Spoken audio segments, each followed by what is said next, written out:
मैं Kuldeep Jangir meridian commerce class में आपका स्वागत करता हूं। हम देखने जा रहे हैं हाउस प्रॉपर्टी हेड में question number 8। House property head का क्वेश्चन नंबर 8 देखिए क्या कह रहा है। Professor Vikas is the owner of 3 houses. उसके पास 3 घर हैं।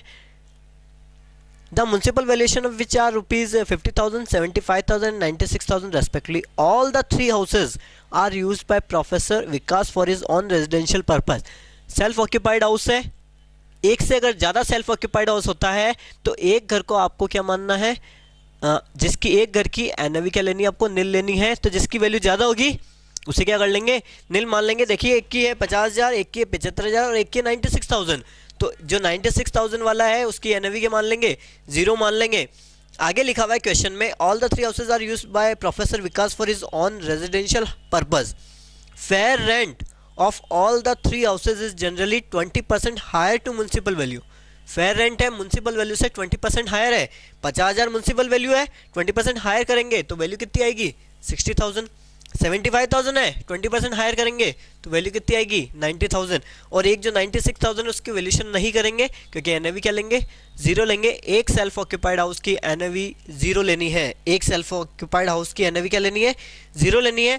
फर्स्ट पॉइंट में कहा है municipal tax are levied at the rate 10% of municipal value. Municipal value है 50,000, इसका 10% 5,000।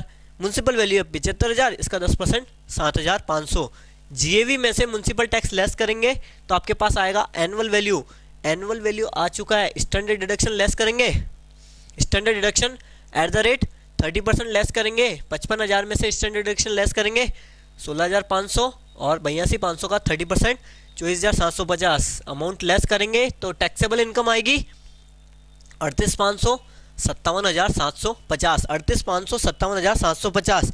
इसके अलावा फॉर्मेट में यही चीज़ है। इसके अलावा हाउस से रिलेटेड कोई रिपेयर्स का एक्सपेंसेस, इंटीरियर डेकोरेशन, कुछ भी एक्सपेंसेस होता है उस घर से तो उससे अपने को कोई रिलेशन नहीं है। इसलिए second, third, fourth, fifth point नहीं आएगा क्योंकि अपने को फॉर्मेट के अलावा कोई भी एक्सपेंसेस दिया हुआ है तो एक्सपेंसेस इंक्लूड नहीं करना है। एक्सपेंसेस को इंक्लूड नहीं करना है, इसलिए सेकंड, थर्ड, फोर्थ, फिफ्थ और फिफ्थ पॉइंट नहीं आएगा। आगे क्या लिखा हुआ था, construction of second and third house was completed in November 2009 and November 2010। तो आपको फर्स्ट हाउस की 38,500, सेकंड की 57,750, इन दोनों की टोटल इनकम अगर कैलकुलेट करेंगे तो 38,500 प्लस 57,750 टोटल हो जाएगी 96,250।